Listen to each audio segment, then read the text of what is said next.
세계의학계가 미국 뉴욕에서 근무하고 있는 이 내과 의사의 결과를 보고 충격에 휩싸였습니다. 세계의학이 포기한 한 여자의 병이 놀랍게도 한국의 한 섬의 어르신 손끝에서 나왔다고 하는데요.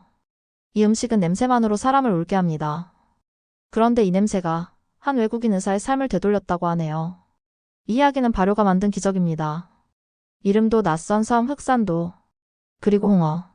진짜 치료는 약이 아닌 숨쉬는 발효였을까요? 지금부터 함께 해보시죠. 그 전에 1초면 힘이 되는 구독과 좋아요 감사합니다. 사랑합니다. 저는 메리 트루먼, 뉴욕의 내과 의사입니다. 아이러니하게도 다른 사람들의 병을 치료하는 의사인 제가 치료할 수 없는 병을 앓고 있었죠. 뉴욕 맨해튼의 응급실에서 근무하던 어느 날 갑자기 찾아온 극심한 복통에 동료들이 저를 검사실로 데려갔습니다. 진단은 심각한 위염과 역류성 식도염. 제 위는 마치 불이 붙은 듯 타오르고 있었어요. 메리 약물 치료를 시작해야 해. 동료 의사 존의 얼굴은 걱정으로 가득했습니다. 처방받은 약들을 6개월간 복용했지만 상태는 나아지지 않았어요. 밥 한 숟가락을 먹을 때마다 위가 뒤틀리는 고통이 찾아왔죠. 음식은 저에게 더 이상 즐거움이 아닌 견뎌야 할 꼬문이 되었습니다. 밤마다 역류로 인해 깨어나 식도가 불타는 듯한 느낌에 숨조차 쉬기 힘들었어요. 왜 약이 듣지 않는 거죠? 담당 의사에게 물었지만 돌아온 대답은 좀 더 지켜봐야 합니다. 라는 뻔한 말뿐이었습니다. 그러던 어느 날 응급실에 80대 한인 할머니 이경자 씨가 실려왔어요. 단순 탈수 증상이었지만 저는 할머니의 관찰을 맡게 되었죠. 할머니는 제가 식사를 거의 하지 않는 것을 눈치채셨나 봐요. 선생님, 왜 밥 안 먹어요? 얼굴이 너무 창백한데. 경자 할머니의 말에 저는 제 위장 상태를 간략히 설명드렸습니다. 할머니는 잠시 생각하더니 단호하게 말씀하셨어요. 약으로는 안 나아. 진짜 속을 고치려면 흑산도 홍어를 먹어야 해요. 홍어요? 그게 뭐죠? 처음 들어보는 음식이었습니다. 발효시킨 생선인데 냄새는 지독하지만 우리 한국에서는 오래전부터 위장병의 특효약이라 했어요. 나도 비슷한 고통이 있었는데 고향에서 가져온 홍어로 나았답니다. 웃으며 넘기려 했지만 할머니의 또렷한 눈빛에는 확신이 가득했어요. 서양 의학으로 치료되지 않는 제 병을 한국 전통 음식이 치료할 수 있을까요? 황당하게 들렸지만 절박함이 저를 덮쳤습니다. 약물치료, 식이요법, 심지어 요가까지. 모든 것을 시도했지만 실패했으니까요. 그날 밤 컴퓨터 앞에 앉아 흑산도 홍어를 검색했습니다. 스크린에 나타난 이미지들과 설명을 보며 마음 한구석에서 희미한 희망이 피어올랐어요. 다음날 출근길 버스 안에서 문득 생각했죠. 이대로 고통 속에 살 것인가? 아니면 모험을 시도해 볼 것인가? 답은 이미 정해져 있었습니다. 한국행 비행기표를 예매하던 순간 제 주위 사람들은 모두 미쳤다고 생각했어요. 메리 냄새나는 생선 때문에 지구 반대편까지 간다고? 동료 의사 제니퍼는 제 정신 상태를 의심하는 듯 했습니다. 그럴 만도 했죠. 하지만 더 이상 잃을 것도 없었어요. 매일 아침 거울에 비친 헬쑥한 얼굴, 점점 빠지는 체중, 그리고 끝없는 통증. 이런 삶이 제 남은 인생의 모습이 될 수는 없었습니다. 인천공항에 도착한 날, 한국의 봄 공기가 제 얼굴을 감쌌어요. 서울의 의료진을 먼저 찾아갔습니다. 그들도 제 계획을 듣고 미심쩍어했어요. 트루먼 씨, 홍어는 단순한 민간요법일 뿐입니다. 과학적으로 입증된 효과는 없어요. 서울대학교 병원의 위장내과 교수님이 말씀하셨죠. 약물 치료를 좀 더 체계적으로 해보는 게 어떨까요? 하지만 저는 이미 결심했습니다. 다음날 아침 서울역에서 목포행 KTX에 몸을 실었어요. 창밖으로 지나가는 한국의 풍경이 마치 영화처럼 펼쳐졌습니다. 서울의 빽빽한 고층 빌딩들이 점차 초록빛 산과 논으로 바뀌는 모습이 신기했어요. 목포에 도착해서도 여정은 계속되었습니다. 흑산도요? 날씨가 좋아야 배가 다녀요. 항구의 노인이 말씀하셨죠. 다행히 날씨는 맑았고 배는 예정대로 출발했어요. 출렁이는 뱃길 3시간의 여정. 멀미약을 먹었지만 소용없었습니다. 이미 아픈 위장이 더 요동쳤어요. 이게 정말 옳은 선택일까? 순간 의심이 들었지만 이제 돌아갈 수 없었습니다. 마침내 흑산도에 도착했을 때 작은 포구에는 몇몇 어민들과 섬주민들만이 있었어요. 제 모습을 보고 그들은 모두 놀란 표정이었죠. 서툰 한국어로 홍어. 찾아요. 라고 말하자 한 중년 여성이 다가왔습니다. 미국에서 왔어요. 홍어 때문에? 그녀의 이름은 박미자 씨였어요. 미자 씨는 저를 작은 민박집으로 안내했습니다. 방은 작았지만 깨끗했고 창문 너머로 바다가 보였어요. 내일 아침에 우리 마을 최고의 홍어장인을 만나게 해줄게요. 오늘은 푹 쉬세요. 미자 씨의 말에 감사함을 느꼈습니다. 그날 밤 낯선 방에 누워 천장을 바라보며 생각했어요. 뉴욕에서 가장 바쁜 응급실의 의사가 지금은 한국의 작은 섬마을 민박집 방바닥에 누워있다니. 제 인생이 어떻게 이렇게 됐을까요? 창문 너머로 들려오는 파도. 소리가 마치 괜찮아, 다 잘 될 거야 라고 속삭이는 것 같았습니다. 그 순간만큼은 오랜만에 제 위장이 평온했어요. 마치 이곳에 와야 한다는 것을 제 몸이 이미 알고 있었던 것처럼요. 아침 일찍 미자 씨의 안내로 마을 외곽의 작은 집을 찾았습니다. 바다가 내려다 보이는 언덕 위 집 앞에는 커다란 항아리들이 줄지어 있었어요. 소금기 섞인 바닷바람이 얼굴을 스쳤죠. 정봉출 어르신, 손님 왔어요. 미자 씨의 외침에 낡은 나무 문이 열렸습니다. 정봉출 어르신은 80대로 보이는 마른 체격의 노인이었어요. 주름진 얼굴에 깊게 패인 눈과 그리고 거친 손. 평생 바다와 싸워온 흔적이 그대로 남아 있었습니다. 이 양반이 미국에서 온 의사라네. 홍어 먹으러 왔대. 미자 씨의 설명에 정 어르신은 잠시 저를 위아래로 훑어보더니 무뚝뚝하게 말씀하셨어요. 약으로 안 나았으면 제대로 된 홍어가 필요한 거지. 들어와. 집 안으로 들어서자 강렬한 냄새가 저를 덮쳤습니다. 암모니아 같기도 아니면 설명할 수 없는 냄새였어요. 숨을 쉴 수 없을 정도였죠. 본능적으로 코를 막았습니다. 냄새부터 적응해야 해. 이게 진짜 홍어 냄새야. 정 어르신이 작은 항아리 하나를 열었어요. 더 강렬한 냄새가 퍼졌습니다. 저는 반사적으로 뒤로 물러섰어요. 홍어는 발효식품이야. 생선이 숨을 쉬면서 자연스럽게 변하는 거지. 내가 60년 넘게 담근 홍어를 먹어본 사람들은 다시 찾아와. 면역력도 좋아지고 특히 위장이 튼튼해진다고. 정 어르신은 작은 접시에 하얀 살점을 몇 조각 놓았습니다. 자, 먹어봐. 저는 떨리는 손으로 젓가락을 들고 그 하얀 살점을 집어 올렸어요. 코로 느껴지는 냄새는 정말 지독했습니다. 잠시 망설이다가 용기를 내어 입에 넣었죠. 순간 모든 감각이 폭발했어요. 코를 찌르는 암모니아 냄새와 함께 강한 맛이 입안을 가득 채웠습니다. 눈물이 핑 돌았고 속이 뒤집히는 느낌이었어요. 토할 것 같았죠. 왜? 정신이 아득해지며 쓰러질 것 같았습니다. 첫날부터 잘 먹네. 대부분 외국인들은 냄새만 맡고 도망가는데 정 어르신이 웃으셨어요. 미자 씨가 물을 건네주었고 겨우 정신을 차렸습니다. 괜찮아요. 처음엔 다들 이래요. 저도 어릴 때 홍어 처음 먹고 한참 울었어요. 미자 씨의 위로가 고마웠어요. 그날 오후 마을 아주머니들이 모여 홍어 손질하는 법을 가르쳐 주셨습니다. 생선을 씻고 소금에 절이고 항아리에 차곡차곡 쌓는 과정.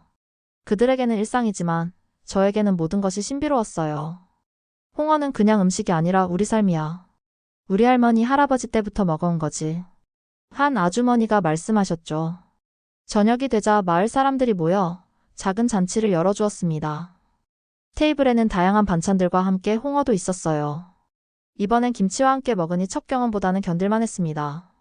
막걸리도 한 잔 마시고 사람들과 웃고 떠들었죠. 그날 밤 비록 위장은 여전히 불편했지만 마음은 이상하게 평온했어요. 이 작은 섬마을에서 저는 단순히 홍어를 찾아온 것이 아니라 잃어버린 무언가를 찾아온 것 같은 기분이었습니다. 첫 일주일은 지옥 같았어요. 매일 아침 정 어르신이 내주시는 홍어 한 접시와 식초, 그리고 막걸리 한 잔으로 하루를 시작했습니다. 냄새는 여전히 견디기 힘들었고 입에 넣을 때마다 속이 울렁거렸죠. 그런데도 계속 먹었습니다. 이것이 제 마지막 희망이었으니까요. 쉽게 포기하면 안 돼. 내 홍어로 고쳐지지 않는 병은 없어. 정 어르신은 매일 같은 말씀을 반복하셨어요. 그 확신에 찬 눈빛에 저도 점차 믿음이 생겼습니다. 열흘쯤 지났을 때였어요. 아침에 눈을 떴는데 뭔가 달랐습니다. 평소라면 일어나자마자 느껴지던 위에 불편함이 없었어요. 혹시 기분 탓인가 싶어 천천히 몸을 일으켰죠. 하지만 통증은 오지 않았습니다. 오늘은 조금 나은 것 같아요. 아침 식사 자리에서 정 어르신과 미자 씨에게 말했어요. 당연하지. 이제 몸이 홍어의 기운을 받아들이는 거야. 정 어르신은 마치 예상했다는 듯이 말씀하셨습니다. 점차 식사량도 늘었어요. 처음에는 홍어 몇 조각만 간신히 먹었는데 이제는 한 접시를 다 비울 수 있게 되었습니다. 위장의 통증이 줄어들수록 다른 음식도 먹을 수 있게 되었죠. 섬에서 나는 신선한 채소와 생선들, 그리고 미자 씨가 만들어주는 된장찌개까지. 한 달이 지났을 때 저는 확실히 달라져 있었어요. 얼굴에 혈색이 돌아오고 체중도 조금 늘었습니다. 뉴욕에서 단 한 번도 가능하지 않았던 배부르게 먹기가 가능해졌어요. 음식을 먹을 때마다 찾아오던 위통이 사라진 것입니다. 이제 서울 가서 검사 한번 받아봐. 얼마나 나아졌는지 의학적으로 확인해보고 싶지 않아? 또 미자 씨의 제안에 고개를 끄덕였습니다. 서울로 돌아와 병원을 찾았어요. 내시경 검사 결과 위험이 눈에 띄게 완화되어 있었습니다. 정말 신기하네요. 이전 상태와 비교하면 거의 70% 이상 호전되었어요. 뭘 하셨길래요? 의사가 놀란 표정으로 물었죠. 흑산도에서 홍어를 먹었어요. 제 대답에 의사는 믿기지 않는다는 표정을 지었지만 검사 결과는 거짓말을 하지 않았습니다. 그날 저녁 서울의 호텔 방에서 흑산도에 있는 정 어르신에게 전화를 걸었어요. 어르신, 검사 결과가 정말 좋게 나왔어요. 홍어가 정말 효과가 있었나 봐요. 그럼 내가 뭘 했어? 우리 할아버지 때부터 내려온 방법이야. 서양 의학으로 안 되는 것도 우리 방식으로는 되는 법이지. 정 어르신의 목소리에서 자부심이 느껴졌어요. 저는 그날 밤 오랜만에 편안하게 깊은 잠에 빠져들었습니다. 서울에서의 검진 결과에 기뻐하며 흑산도로 돌아왔습니다. 그런데 마을 분위기가 이상하게 달라져 있었어요. 미자 씨도 평소보다 말이 없었고 주민들도 저를 볼 때마다 시선을 피했죠. 무슨 일 있었어요? 미자 씨에게 물었습니다. 미자 씨는 한숨을 쉬며 휴대폰을 건네주었어요. 뉴스 기사였습니다. 제목은 외국인 대상 홍어 건강 사기 논란. 뭐죠, 이게? 제 이름은 언급되지 않았지만 미국인 의사가 흑산도에서 홍어로 병을 치료한다는 소문이 퍼졌고 일부 의료계에서 이를 검증되지 않은 민간요법이라며 비판하는 내용이었습니다. 서울에서 검사받은 병원 의사가 언론에 말한 것 같아요. 기자들이 여기도 찾아왔었어요. 미자 씨의 말에 가슴이 무너졌습니다. 정 어르신을 찾아갔어요. 그분은 항아리를 정리하고 계셨습니다. 어르신 정말 죄송해요. 제가 언론의 관심을 끌어 이런 일이. 괜찮아. 내가 뭘 잘못했나. 너는 그저 병을 고치러 온 거지. 정 어르신은 담담하게 말씀하셨지만 눈빛에는 상처가 보였어요. 그날 오후 마을 회관에서 주민들이 모였습니다. 일부는 제가 마을을 떠나야 한다고 했고 또 일부는 이 기회에 흑산도 홍어의 우수성을 알려야 한다고 했어요.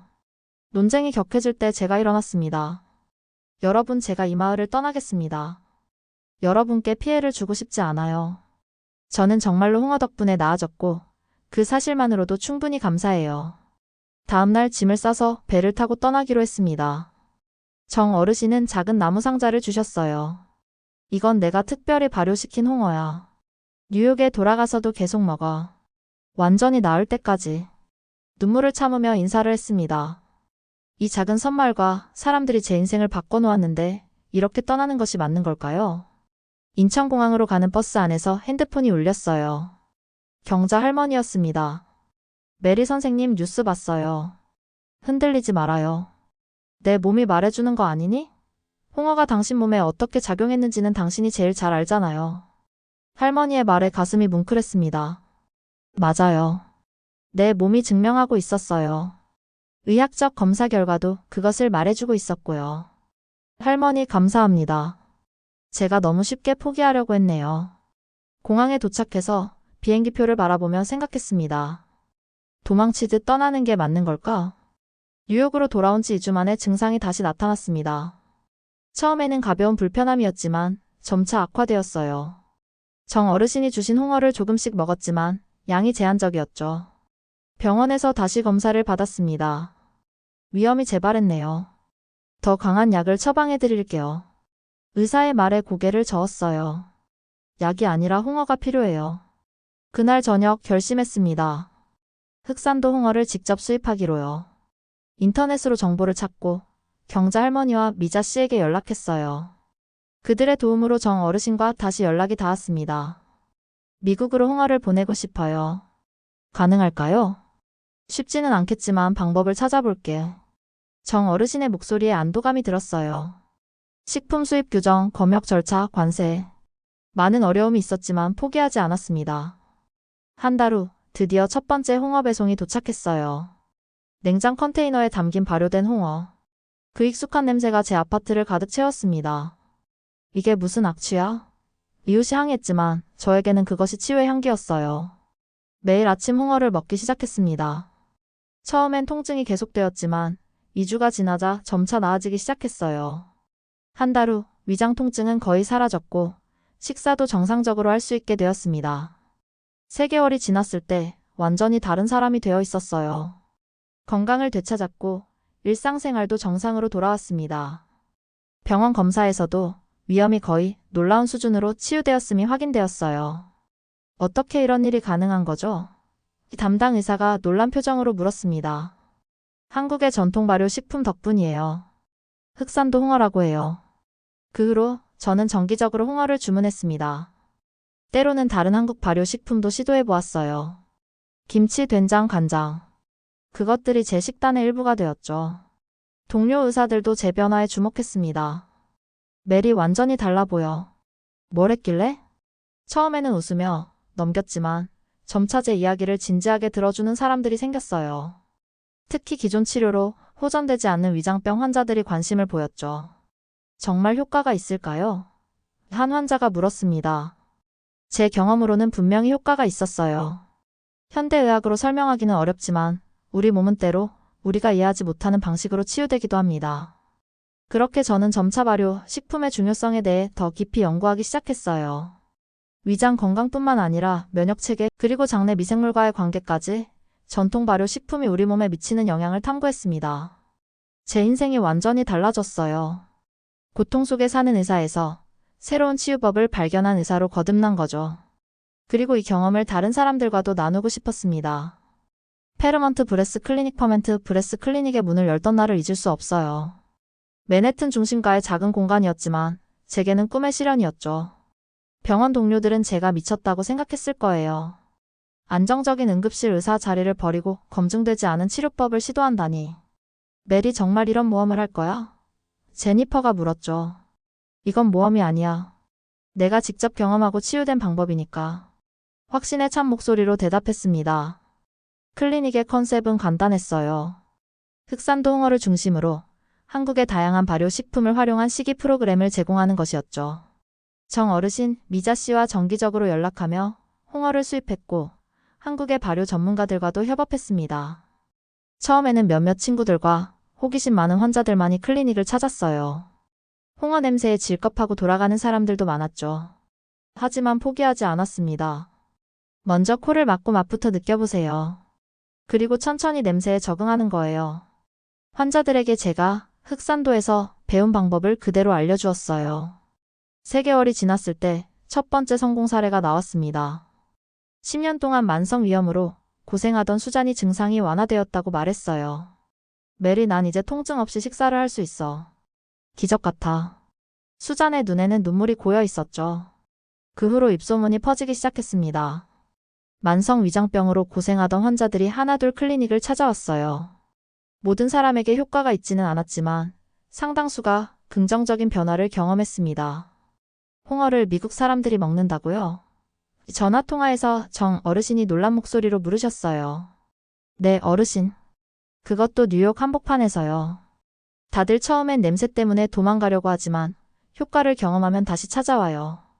6개월 후 지역 뉴스에서 클리닉을 취재하러 왔습니다. 한국 발효식품으로 위장병을 치료한다. 라는 제목의 기사가 실렸어요. 처음에는 회의적인 시선도 많았지만 환자들의 증언이 쌓이면서 점차 신뢰를 얻기 시작했습니다. 1년이 지났을 때 클리닉은 확장해야 할 정도로 성장했어요. 단순한 홍어 치료뿐만 아니라 한국의 다양한 발효식품을 활용한 종합적인 건강 프로그램을 제공하게 되었죠. 김치, 된장, 청국장, 가자미 식혜 등 다양한 발효 식품들이 메뉴에 추가되었습니다. 발효 식품의 힘이라는 주제로 강연을 요청받기도 했어요. 의과대학에서도 강의 요청이 왔죠. 처음에는 의료계의 비판적인 시선도 있었지만 점차 과학적 연구 결과들이 발효 식품의 건강상 이점을 뒷받침하기 시작했습니다. 그리고 마침내 국내 유명 건강 프로그램에 출연하게 되었어요. 홍어 박사라는 별명까지 얻었죠. 방송에서 제 이야기를 나누며 흑산도에서의 경험과 정 어르신 미자 씨를 소개했습니다. 저는 서양의학을 부정하는 것이 아니에요. 다만 전통 지식과 현대의학이 서로 보완할 수 있다고 생각합니다. 제 경우처럼 때로는 수천 년 동안 이어져 온 지혜가 우리의 건강 문제에 해답을 줄 수도 있어요. 방송 이후 클리닉을 찾는 사람들이 더욱 늘었습니다. 미국뿐만 아니라 다른 나라에서도 문의가 오기 시작했어요. 메리, 우리가 해냈어. 클리닉에서 함께 일하게 된 제니퍼가 말했죠. 그녀도 처음에는 회의적이었지만 시간이 지나면서 제 비전을 이해하고 동참했어요. 아니, 우리만의 힘이 아니야. 흑산도 사람들, 특히 정 어르신의 지혜 덕분이지. 그날 밤 뉴욕의 내 아파트 창가에 서서 밤하늘을 바라보며 생각했어요. 지구 반대편 작은 섬마을에서 만난 노인의 지혜가 어떻게 내 인생을 바꾸었는지, 그리고 그 경험을 통해 얼마나 많은 사람들이 도움을 받게 되었는지. 문득 정 어르신이 보고 싶어졌습니다. 그분에게 직접 감사 인사를 전하고 싶었어요. 그리고 그 순간 결심했죠. 2년 만에 다시 밟은 흑산도의 땅. 처음 왔을 때와는 달리 이번에는 설렘과 기대로 가득 찼어요. 폭우에 배가 닿자 멀리서 미자 씨가 손을 흔들고 있었습니다. 메리 선생님, 여기에요. 미자 씨의 목소리가 반가웠어요. 미자 씨, 정말 오랜만이에요. 포옹을 나누며 인사했습니다. 미국에서 유명해지셨다면서요? 우리 마을 자랑이에요. 미자 씨의 말에 부끄러워졌어요. 과장된 소문이에요. 그저 홍어의 효능을 알리는 작은 일을 하고 있을 뿐이죠. 마을은 크게 변하지 않았지만 관광객이 조금 늘어난 듯 했어요. 홍어를 찾아오는 사람들도 있다고 했죠. 제 이야기가 알려지면서 흑산도 홍어에 대한 관심도 높아진 것 같았습니다. 어르신은 어떻게 지내세요? 물었어요. 건강하시지만 나이가 많으시니까. 요즘은 잘 쉬세요. 오늘 선생님 온다고 아침부터 기다리고 계셨어요. 정 어르신의 집은 예전 그대로였어요. 문을 열고 들어서자 그 익숙한 홍어 냄새가 코를 찔렀지만 이제는 그 냄새가 반갑기까지 했습니다. 왔구나. 정 어르신이 방 안쪽에서 나오셨어요. 2년 전보다 더 주름이 깊어지고 허리도 더 굽으셨지만 그 눈빛만은 여전히 또렷했습니다. 어르신, 정말 뵙고 싶었어요. 목이 메어 더 말을 잇지 못했어요. 알아. 널 보내고 후회했어. 너한테 더 많은 걸 가르쳐주지 못해서. 정 어르신이 말씀하셨죠. 함께 앉아 차를 마시며 지난 2년간의 이야기를 나눴어요. 뉴욕에서의 클리닉, 치유된 환자들, 그리고 점점 커지는 발효 식품에 대한 관심까지. 너 때문에 우리 마을에도 변화가 생겼어. 홍어를 찾는 사람들이 늘었으니까. 어르신이 웃으셨어요. 오후에는 함께 홍어 항아리를 살펴보았습니다. 어르신은 천천히 하나하나 홍어 관리법을 자세히 알려주셨어요. 언제 소금을 더하고 어떻게 온도를 조절하는지, 그리고 완성된 홍어를 어떻게 판단하는지. 이 지식은 우리 할아버지, 증조 할아버지 때부터 내려온 거야. 책에 적혀 있는 게 아니라 손과 코와 입으로 전해지는 지혜지. 어르신의 말씀에 고개를 끄덕였어요. 해가 질 무렵 마을 주민들이 모여 작은 환영 파티를 열어주셨습니다. 신선한 해산물과 함께 홍어 요리도 여러 가지 나왔어요. 이제는 홍어 냄새에 완전히 적응해서 그 독특한 맛을 진심으로 즐길 수 있게 되었죠. 파티가 끝나고 정 어르신이 저를 따로 불렀어요. 메리, 나 너한테 줄 게 있어. 어르신은 오래된 나무 상자를 꺼내셨습니다. 그 안에는 낡은 가죽 앞치마와 특별한 나무 도구들이 있었어요. 이건 내가 50년 넘게 쓴 도구들이야. 이제 내가 가져가. 놀라서 말문이 막혔어요. 어르신, 이건 너무 귀중한 물건인데. 이제 당신이 내 뒤를 이을 후계자야. 어르신의 목소리는 단호했습니다. 내가 홍어의 가치를 세계에 알리고 있잖아. 이 전통이 너와 함께 계속되길 바라. 눈물이 왈칵 쏟아졌어요. 어르신의 앞치마를 천천히 둘러보았습니다. 수십 년간의 세월이 고스란히 담긴 그 천에서 역사와 전통이 느껴졌어요. 약속할게요, 어르신. 이 지혜를 소중히 이어가겠습니다. 마지막 날, 출발 전정 어르신과 함께 바다를 바라보며 앉았어요. 그날따라 바다는 유난히 잔잔했습니다. 메리, 홍어는 단순한 음식이 아니야. 우리 삶 그 자체야. 땅과 바다, 시간과 인내가 만든 선물이지. 고개를 끄덕였어요. 저도 이제 알아요. 단순히 건강을 위한 음식이 아니라 삶의 지혜와 공동체의 유대, 그리고 세대를 넘어 전해지는 전통의 가치를 떠나는 배에 오르며 뒤돌아봤습니다. 정 어르신과 마을 사람들이 손을 흔들고 있었어요. 가슴이 뭉클해졌습니다. 저는 단순히 위장병을 고치러 왔다가 인생의 의미와 연결, 그리고 잊혀가는 지혜의 중요성을 배우고 돌아가는 거였어요. 뉴욕으로 돌아와 클리닉 벽에 정 어르신의 앞치마를 걸었습니다. 매일 아침 그것을 보며 초심을 떠올리곤 해요. 제 여정은 한 의사의 병 치료를 넘어 두 문화 간의 다리를 놓는 일이 되었습니다. 흑산도의 작은 마을과 뉴욕의 번화가를 잇는 발효의 숨결로 이어진 특별한 연결. 그리고 그 중심에는 언제나 정 어르신의 지혜와 홍어의 기적이 있었죠. 이제 저는 단순히 홍어 박사가 아니라 두 세계를 이어주는 다리가 되었습니다. 그리고 이 여정은 아직 끝나지 않았어요. 더 많은 사람들에게 전통 지식의 가치를 알리고 더 깊이 배우며 그 지혜를 다음 세대에게 전하는 일이 남아있으니까요. 매일 아침 클리닉을 열기 전 정 어르신의 앞치마를 입고 잠시 묵상합니다. 제 위장의 통증을 치유해준 홍어, 그리고 그것을 통해 만난 소중한 인연들에 감사하며 이제 저는 알아요. 진정한 치유는 약이나 음식만으로 오는 것이 아니라 우리를 둘러싼 모든 연결과 지혜를 통해 이루어진다는 것을.